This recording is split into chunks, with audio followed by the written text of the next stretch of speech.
Hello, hello, hello, everyone. Good morning, good afternoon, good evening. Welcome back. We're going to be reading the first part of chapter 9, which is the last chapter in Saint Germain, Earth's Birth Changes, channeled through Azina Ramonda.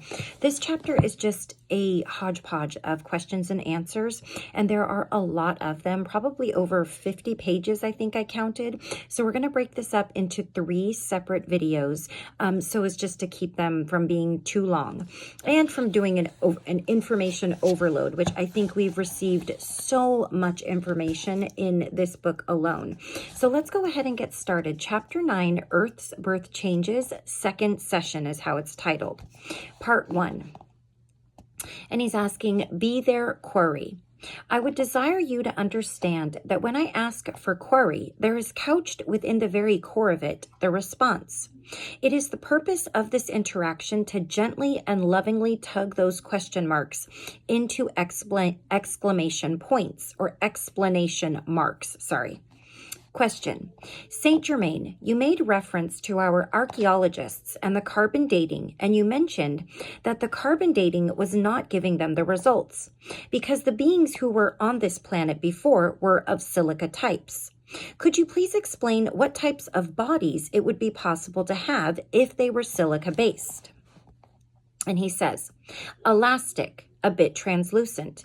It is what you would call atrophied in certain facilities, although it is not really atrophied. It is the dissipation of the energy facilitated in a particular organ because it is no longer required, likened unto the appendix, likened unto the digestive functions and organs. All of these will dissipate a bit, and the heart seal and the pineal gland will become grander and grander in size. In this manner of facilitation, the body will be more translucent because there is more space and less mass, and it is less dense. The transmutation of the core, the fire core of its life, is silica-based rather than carbon-based.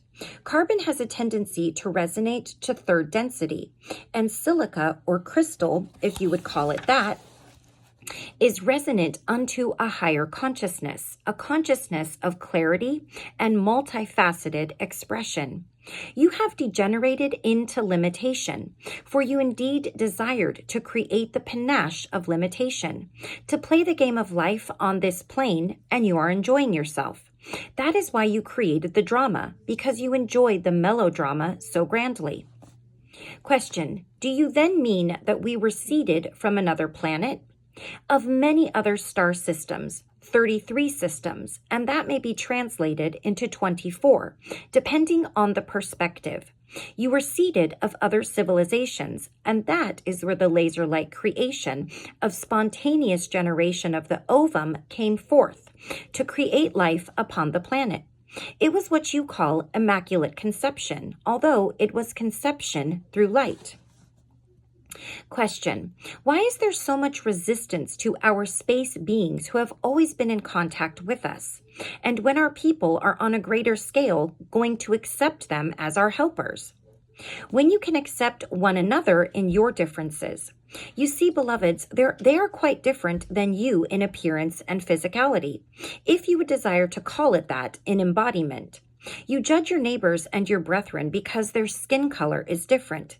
How can you receive a brother of humanity that is very, very different from you without being scared out of your skin?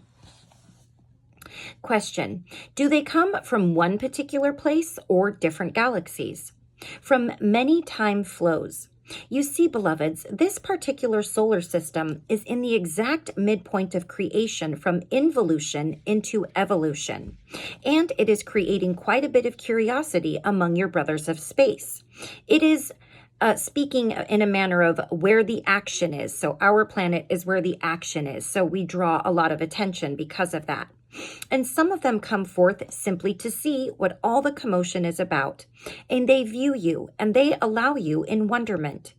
There is what you would term a laser-like net interwoven around the planet by the Brotherhood of Light. But it is communally desired by the humanity upon the plane, by the humanity above the plane, and humanity within the plane. So it is something we've all desired for this net to sort of separate us.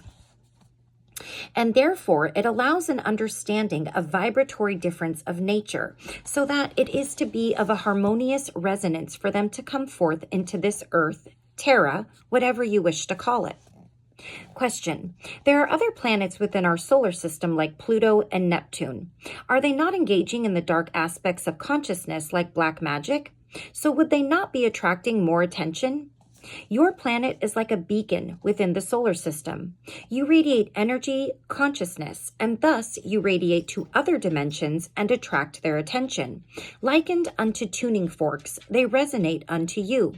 Therefore, they come into this dimension so that they may perceive what they are hearkening unto and assist, because it is a mutual calling. When they come forth, it is because they are desired.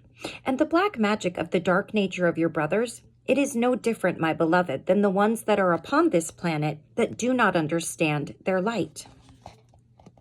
Question. Could you comment on the possible changes that we might experience in an economic sense in Australia?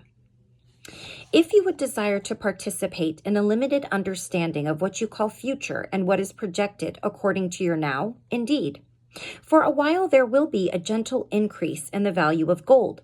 Then it will be what you call the bottom dropping. I never did understand how come the top could not drop.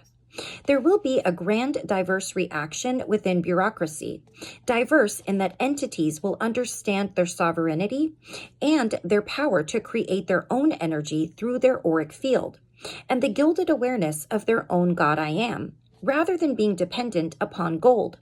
It will be a grand facilitator in I amness, beloved. Is this sufficient? Question. Could you please speak about the people in the inner earth and what our relationship is to them and how we can be more in harmony with them? You can be more in harmony with them by being more in harmony with yourself. Your relationship with them is the same as your relationship with the brothers above the plane. They are indeed brothers of humanity who are expressing in the different life forms. The differently created embodiments within another dimension. They are not in the core of the earth that you perceive as your reality. It is stepping into another dimension altogether, allowing yourself to understand humanity therein. Their bodies range from 3rd to 6th density, very likened unto this planet. Upon the surface of the earth, there are embodiments that range from 3rd to 6th density upon this very plane. And according to your planetary understanding of the heavens above, those brothers that abide within the grand craft and are crystal in consciousness, they too have a spectrum of vibrancy, of resonance from 3rd to 6th density. So they really are no different. When you perceive your brothers as equal, they will emerge, for they know that it is in the harmonious ripeness of time to come forth. Some of you perceive the uniqueness of your brothers as something to be judged, but I ask you, if one crystalline flake of snow is different than another, does that mean that it is not a flake? Indeed. Question. Saint Germain, I would like to learn more about love, so this is more just a request. Love is not learning at all. It is a knowing that you already know. All that is required to release the idea that you do not know and you shall know. Live life more and more, and you will understand it. And when I say live it, I mean immerse yourself in the embracing of it. Now, as you step into your exterior and there is a drop of rain, state unto it, greetings, brother, I love you. As you step your unshod foot to the shining face of the earth, state unto the sod, greetings, brother, I love you. As you place the grand brush of whiskers to your teeth, state unto it, greetings, brother, I love you. I'm not really sure what that means, the grand whiskers to your teeth. I'm not sure what he's referring to with that. But you're going to state unto it, greetings, brother, I love you. So you're going to tell everything you love it, whether it's the grass, whether it's the trees, whether it's the drop of rain falling from the sky. Everything is part of us. We are part of everything. Everything is our brother and sister, is what he's saying. And then you will understand the essence of love. Here's another question or statement. I would like you to talk a bit on the difference between being and living in the moment and manifesting for the future. Know that it is manifesting in the moment and it will dramatize itself in the future. That's his answer. And what about being in the now and planning or action? Action is only the creation of the flow of thought through physicality in the now. That which is play is lightheartedness of that action, which is only the creation of momentum from one now to another now to another now. You recreate each now holographically, whole in and of itself. And if you desire to create the illusion of sequentiality, that is up to you, but it is not necessary. Question. I would like to understand how one can keep creating thoughts that are beneficial to oneself and everyone else. What happens if one has a negative thought, a so-called bad thought? Say you are angry with somebody and it is a real emotion. What does one do with that? In the moment of creation of discordancy, acknowledge it, love it, embrace it, and state unto it, I honor you in your discordance, and I love you, and we merge together and gain access into all that is, in an ultimate intertwining embrace, so that there is no difference one unto the other. It is embracing your judgment, your fear, your hatred, your jealousies, your anger. Anger is merely another label for fear. Blend it all through your heart. Embrace it and caress it with the wings of your heart and fly to the forevermore, into freedom. That will create harmony rather than disharmony, and it still validates the disharmonious emotion. Question. I would like you to expand a bit on the teaching that you were giving about the Earth's crystalline structure. I am in an interesting paradoxical situation at the moment, which is that I have been drawn to work with and to sell crystals, and at the same time, I do not feel particularly comfortable about doing it. He says, then do not do it, or then do it not.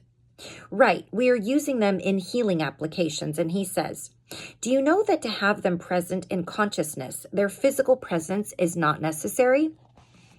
Because earlier, if you listened to my previous video, Saint Germain stated that we need to basically stop mining the crystals from the earth. It does cause discord to this earth. It does cause pain to her, and it basically contributes to the discord and the disharmony that we feel on this earth, whether that is just between us, whether it is what the planet is experiencing, which is essentially what we experience as well, and vice versa. So I will not be buying any more crystals. And, this information is not going to reach that many people, but the more that know this and are aware of this, the better, even if it's just a few people. And I have a feeling that more of this is going to come out, and it's going to rock a lot of the New Age spiritual teachers, a lot of the people that sell these kinds of things. And it's interesting because in Christ's letters, if you've ever listened to Christ's letters, which are a series of letters that were transcribed through somebody who had a full body manifestation and over several years had these manifestations from Jesus, the entity of Jesus, he did say that we do not need crystals. Crystals is just a false idol or a false object. We need nothing to meditate. We need nothing to help enlighten ourselves or elevate our consciousness. We don't need any of that. It is just a farce, is basically what he said, because we don't need it physically there. The earth holds it for us, and all we need is that thought. So I find it very interesting that this book mentions in a different way, and the Christ letters mentions, and these are very unpopular opinions as far as I'm concerned in the New Age community, and with all of the people that are selling these healing kits and these ritual kits and manifestation kits and these monthly subscriptions to crystals. I have a lot of crystals in my home and actually feel bad because I didn't know that was hurting the earth. But essentially, when you think about it, when we do anything to dig into her, it hurts. Of course, if it's a living thing, and so how could that not hurt just because it's a crystal and we say it's there for us?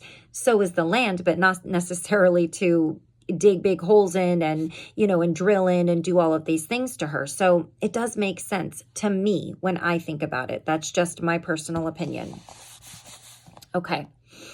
So here, I'm sorry, I didn't finish reading the question. So can you explain the effect on the structure of the Earth's crust and of the mining of crystals? Because it seems to be happening more and more as the demand for crystals increases. I'm concerned about Brazil. You made some reference to crystals closing or holding the energy in meridian points. They do not hold it, they facilitate it. It is very likened unto a consciousness flowing through them and interweaving electromagnetically into a transformation point in that particular area, likened unto a meridian point indeed. As they are removed and dispersed on the outward plane of life, they disperse their energy flow. The meridian points become integrated all over. So it is not to be feared. However, it creates a vacancy within the cavern of that meridian, but it will be filled. Where there is a void, there is a vacuum that is always to be filled. And what will fill it? The crystalline consciousness. Okay, that sounds like maybe beyond my understanding, because it kind of sounds like now he's saying that it doesn't hurt it. I'm confused with that one. I'll have to think that one over. Okay. In response to a previous query on the violet flame, could you elaborate a little bit more on it? Indeed, the violet flame is the culmination of an eon of dogma. It is the transition point to go forth into that which is dogma-less, called the era of God. All are lords of all rays, not only the violet one. The release of all these rituals and all these perceived practices will enable you to resonate to whatever ray that creates its appearance within your spectrum of light in that moment and enhances your perception of the ecstasy of all that is. So you see, it may be blue one moment or red another or orange another. There is no difference. All are valid and delightful.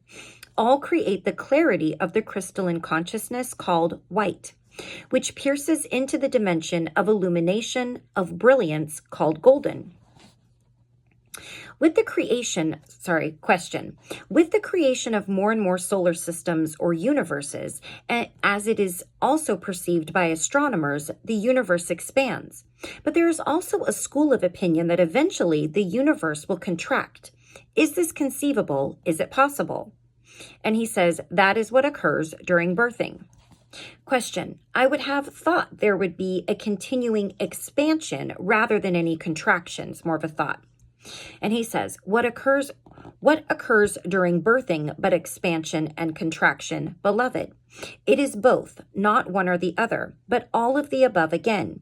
Now, an expansion into a supernova, a grand explosion of light, a new creation of dimensions will occur.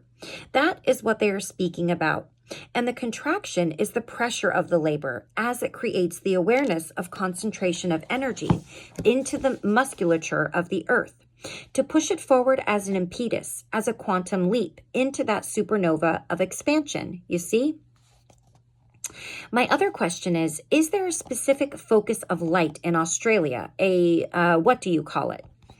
I understand of what you ask about. You need not words to communicate with me, beloved, if you desire response. Very often, I desire you to vocalize your queries, for it clarifies your query to your own consciousness. If I speak forth an answer, you will not know which question I am answering, But if you would desire, I will assist you in this fashion and respond. Australia is a grand island. It is indeed the participation of the outer rim of the ancient land called Lemuria.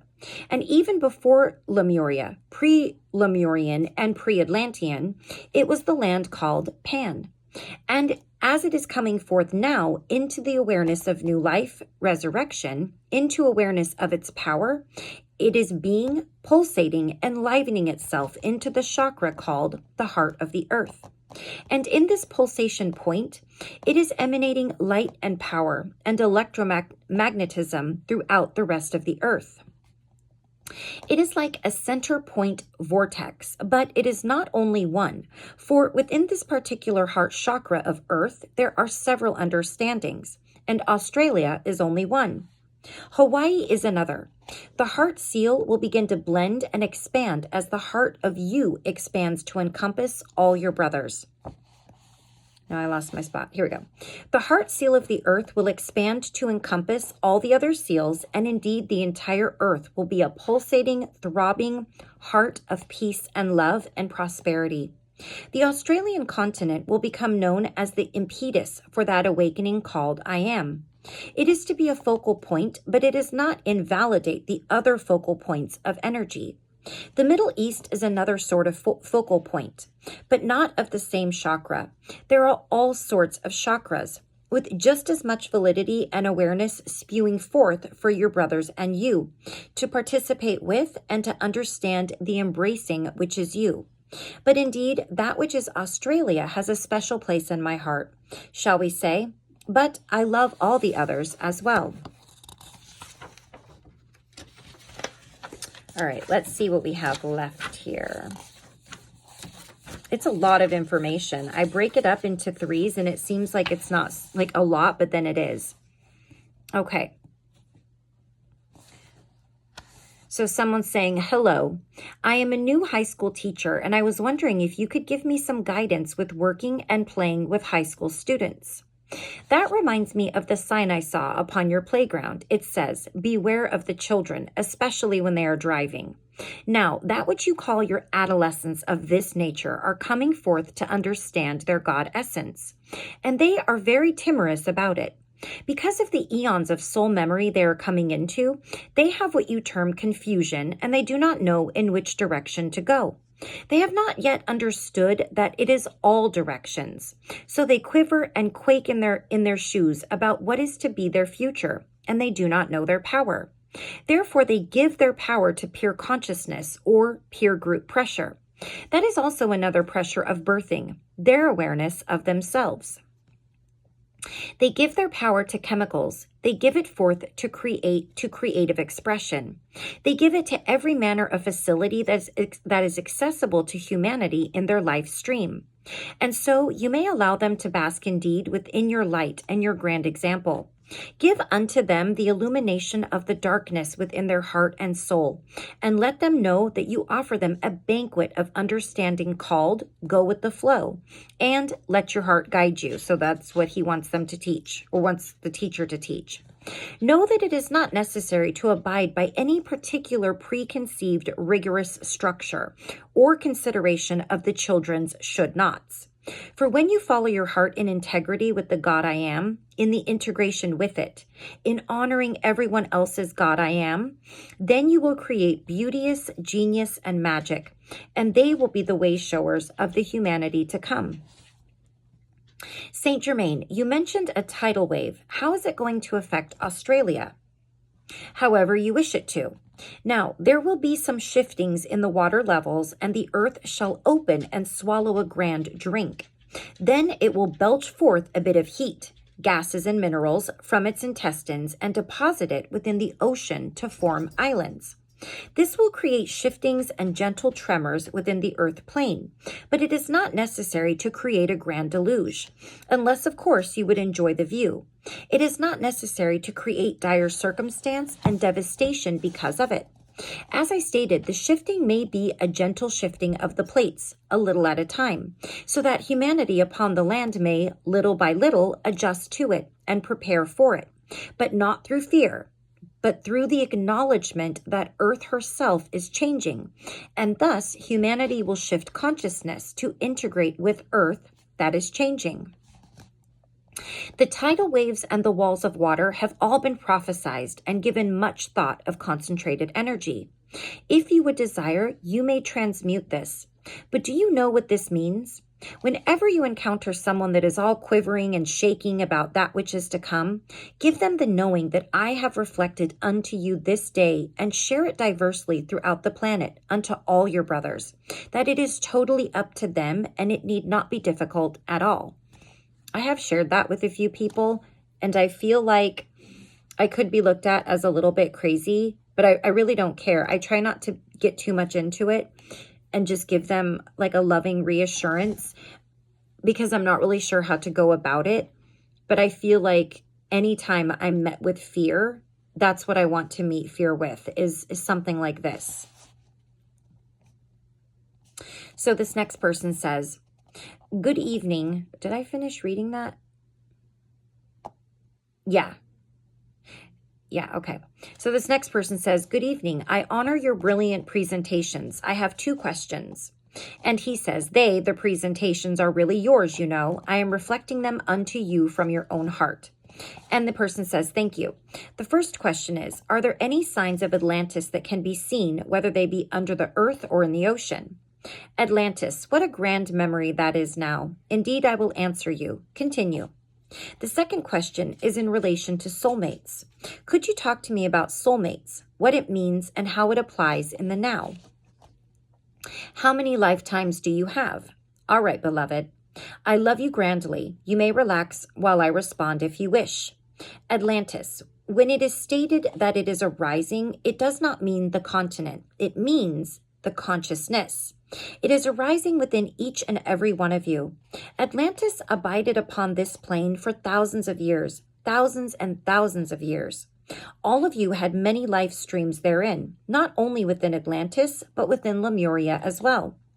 So as you enhance your life from your forgotten yesterdays and your unremembered tomorrows, you will be rebirthing the consciousness of Atlantis. The demise thereof is hearkening and heralding upon your plane as an option. That is what is given forth as prophecy and dire circumstance, destruction and devastation of the planet again. It is not necessary. You may re-dramatize it, and it is coming forth and culminating into the new birthing of the new Atlantis yet to be born. It may culminate into a civilization of crystal citadels called humanity, understanding of its God ship, rather than agonizing in utter battlement over judgment and hatred and warrior essence. Atlantis is within the Atlantic Ocean in its physical presence. Parts of it will be born forth, fragments of memory. But the entire continent shall not rise again, for that would resituate the entire earth as it is seen now. Neither will Lemuria rise forth in its entirety. There will be some islands emerging, the peaks of the continent. But Lemuria and Atlantis are not places. They are thoughts. They are consciousnesses. Indeed, from all planes of existence, from all nations, Atlantis is arising again. Soulmates. When the energy contained within the soul body of the 13 spectrums of light that came forth to coagulate matter from the dimension of light, when God contemplated itself and desired to reach out and touch itself, there will be a multitudinous millions and millions and millions of fragments of energy created. Energy bundles of different frequencies. And as these different frequencies were brought into cohesion, there was a consciousness born, a consciousness called humanity, each one of you. And as there is a release of this particular focus of consciousness, this frequency particles become immersed into the all that is of your soul body energy again, so that parts of them can refocus into different cohesions to create a different persona. So there may be you that is also part of another, etc. And there are millions of them on all dimensions, on all levels of existence. Everything that exists is consciousness in one manner or another. And so in the utter unlimited understanding of it, everything that exists is your soulmate. But in the manner that you speak of, there is what you call a female counterpart, but it is not only one. For the female counterpart that is your soulmate is also the female that abides within you. And as you resonate into expansion, you will have a different vibratory energy. And in your next now moment, you will be different. For you will have accessed a different awareness. So your own vibration, your signature vibration, is constantly shifting and changing into more and more unfoldment and expansion. Therefore, that which you resonate to as soulmate, or what you term twin flame, also changes and shifts constantly. You continue to resonate to a higher and higher vibration until you converge together to create dominion of that which is God I am in the flesh, conjoined into one Christus and anti-Christus consciousness. The physicality of flesh is not the only manner it may come unto you. For you see, the I am energy in the all that is not to be limited by one body. It is physical, it is non-physical, it is male, it is female. As you merge and blend more and more with your own male soulmate energy, you will merge and blend more and more with your female soulmate energy, and all will come unto you. It may be embodied within a child or one that is heavy in age. It is not only a lover that you should consider as soulmate, although that is what you focus upon at times. This focus is born from the yearning to experience your own incompleteness into wholeness. And you may only do this, my beloved brother, when you understand that the void within you is also full. Thank you, beloved. Okay, so I will read, I think, 2 more short questions and answers here. Greetings. I would like you to explain about the phenomena that has occurred around the Bermuda Triangle. Is it a special electromagnetic field, or what is it? It was at one time an electromagnetic vortex to create an interdimensional flow of experience from one dimension, which is this one, into many others. It is no longer that. It has aligned and calmed into quietude. And he says, there's a little asterisk, and it says, during a group event held in North Queensland, St. Germain stated the Great Barrier Reef area of North Queensland as being the new portal in place of the Bermuda Triangle. Okay, we'll do one more. I wonder, would you mind commenting on the seeming increase in child abuse today? It is anger. Your children are coming forth as instruments to allow compassion to be born of the breast of humanity. They are co-creating the experience, for all is manifested of thought, of the desire of the thought in every now, and therefore they are just as divine a God as those you would call the adult of your plane. They may be in smaller packages indeed, but they are just as divine and just as powerful a God. Many of them retain their awareness. They do not enshroud themselves so much within the veil of forgetfulness. And so, as they create their appearance upon this plane, they create their embodiment to be within circumstances that will allow another to encounter their anger and their violent nature, so that they may embrace it by understanding the ravaging of what occurs within their own soul, and the torment and terror that it creates within the experience called life. You see? So it does provide a grand reflection and what you would term service. Thank you, beloved. Okay, we'll do a few more. Sometimes I feel like I cannot touch my feelings. I am not clear on what I am feeling. I feel like I am more in my head than in my heart, and I would like to understand how to be more in touch with my heart. It is not really a touching. Did you know that? Because a touching would indicate that it is exterior of you. It is merely the sensing of the vastness of its energy within the whirlpool of your heart, creating a grand vortex. And you may feel the wheeling and spinning and whirling of it. You may feel the nature of its energy without touching it as exterior to you. Healing is revealing yourself to feeling, not touching feeling. There is a difference. I love you, beloved. I love that. Healing is revealing yourself to feeling. That is amazing.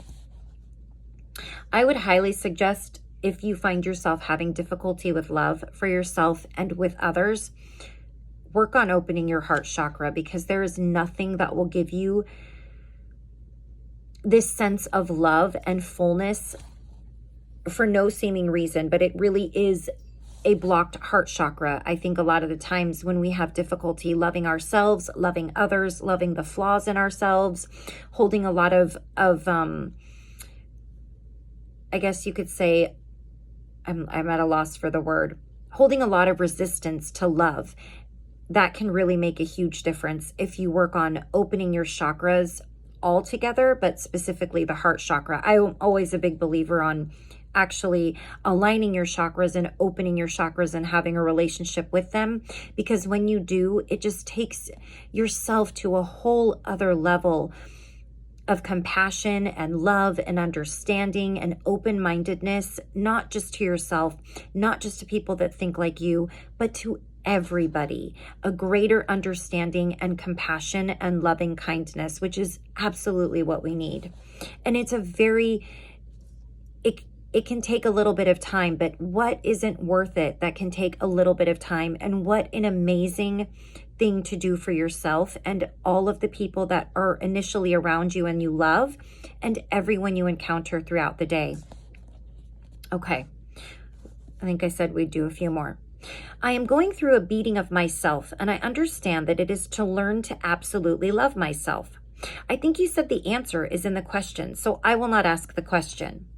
I love you, beloved, and what is it to understand love? It is to understand that that which you think you be is not that which you be. It is that which you are in all that is. It is not that which you consider yourself to be in a physical limitation called body. It is what you are in the glorious exemplification called God.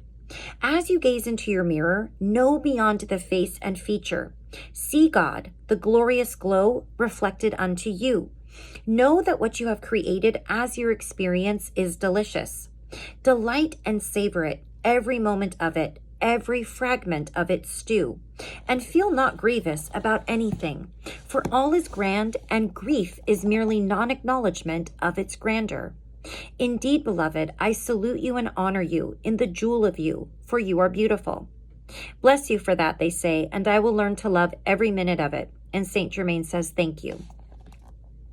I would like to know when the soul enters the body, if it is at the point of conception during the fetal development of the baby or at the point of actual birth. So when does the soul enter the body? When it's conceived or when the baby comes into the world? It varies with every consciousness from before the point of conception until perhaps 1 year after birth. There will be light force anchored within the body at the timing of birth, but the complete and wholeness of anchoring the soul energy within the body may indeed occur after the birth, in the wholeness of it, in the fullness thereof. Is that the choice of the soul? It is the choice of all that are creating this experience. Mother, father, all relations, even the physician, for they are all participating of the wisdom of the experience. Thank you. The other question is, do you know or can you talk on the word, the tribulation? Can you expand on that? That is a grand word in the doctrine of theology that has come forth, and it is all right. It is divine in its energy essence. But it is only one manner of manifestation of the changes to come. It is the 12 days of light and dark, the manifestation of the ultimate opportunity to embrace the dark with the light, to create the illumination within that which does not understand its luminescence. Indeed, the tribulation is a vibratory essence of recognition of dire circumstances to occur. In other words, in the very moment you speak it, you allow it to manifest. Do you know why? Because you have already known that it will occur by its very verbiage. As you know that it is not tribulation, that it is celebration, you change the very nature of your future. And he says, thank you, beloved. And the next question or statement. Namaste. This is a very personal question, and it has taken a little courage to ask you. My great desire all my life is to unite with the God self within me. I have recently discovered that there is a possibility of traveling to Mexico to a certain lady who does past life accesses, and she heals the emotional body. I'm hoping that it will bring what I've been waiting for, and because of the amount of money that I will be spending, I wonder if there is another way of doing it. There are many opportunities cupped within your question to bring forth illumination within you. Now, her healing of your emotional body is not what happens at all. You may let her reflect you, but you heal it ultimately. Past life therapy is of archaic understanding. Have you ever considered, my beloved, that you are not embracing your emotional nature, and that this creates the congestion and frustration of your life as of your future, not your past? I just lost my place. Not your past, all of your ultimate nows, which you call parallel lives? Have you ever thought of that? It is not necessarily your past that you are warring with. Now, become aware that all your past, all your nows, and all your futures are being created into your now, poured into your now, the very substance and fabric of your life, giving you opportunity after opportunity to free yourself of judgment simply by encountering one after the other of your judgments. They will come unto you, likened unto grand warriors of the battlefield, and they will continue coming unto you until you embrace them all in love. It is not only of your past, it is of all dimensional realities, even your dream reality. That which you would call other creations of awareness of this reality, there are many manners of its manifestation. Some of it is through acupuncture, some of it is through hypnosis, some of it is through what you would term to be crystalline. But the crystal ball is your Christ-all heart. You will know what you know, not from the exterior, but from within you, from your very vibratory energy, which is emanating and exuding from the very essence of you. So wherever you go, you will create exactly the same opportunity to embrace it. It does not matter where it is you are or who you are with, for you create the embracing of it from the heart, not from the head. And your currency does not matter, for you will create your heart's desire into the flow of your experience without your currency, if it is the desire of your soul energy and fervency of the emotion. That is what creates the impetus into manifestation, the emotion that is contained with it. So currency does not really matter. If you want it enough, you will have it. Do you understand? Now, there is another way of encountering what you desire to know, and that is, know that you already know. In the admittance of this and the acknowledgement of it, that knowing will seep into your conscious awareness. But many of you have the cart before the horse and desire to know that you know. But when you know that you know, you will know that you know. Did you get that one? Is this sufficient, my beloved? This isn't even a third of what I thought I was going to read. I still have 4 more pages. So we'll do one more because it's really short. Yes, I focus on the Earth planet as often as possible. I focus on all the magnificent rays of light and love to come through from the highest spheres to lift this, our Earth planet, and to help it out of the troubled age that we are in. And I see the beautiful lighting up and the glorious beams that radiate down upon it. Now, I wonder whether this goes on anyway, or is it because I am tuned into it? But of course it does, and it is constant, whether you realize it or not. It is constant encounter with that which is earth plane consciousness. Okay, so we will stop right there because we're at over 40 minutes. So maybe this video will be 4 sessions. He just has a lot to say, and we have a lot to learn, so much to learn. So we're going to stop right there. And thank you so much for joining me. I really, really appreciate each and every one of you. Thank you for subscribing. If you feel so inclined, please do subscribe. Please comment. That does get this out into the algorithm for other folks that like to listen to and watch videos like this. It helps get the information out there for everybody to watch and to enjoy and to learn from if they should choose to. But I appreciate each and every one of you guys so much. I thank you so much for tuning in. Thank you so much for subscribing and just joining me in this wonderful journey of just learning more, expanding our souls, expanding our minds, and expanding our hearts, because that is certainly what the world needs right now more than anything. So until our next video, when we read our next segment of Chapter 9 questions, please take care of yourself. Please take care of those around you. I will see you again very soon for our next video, okay? Take care. Bye-bye.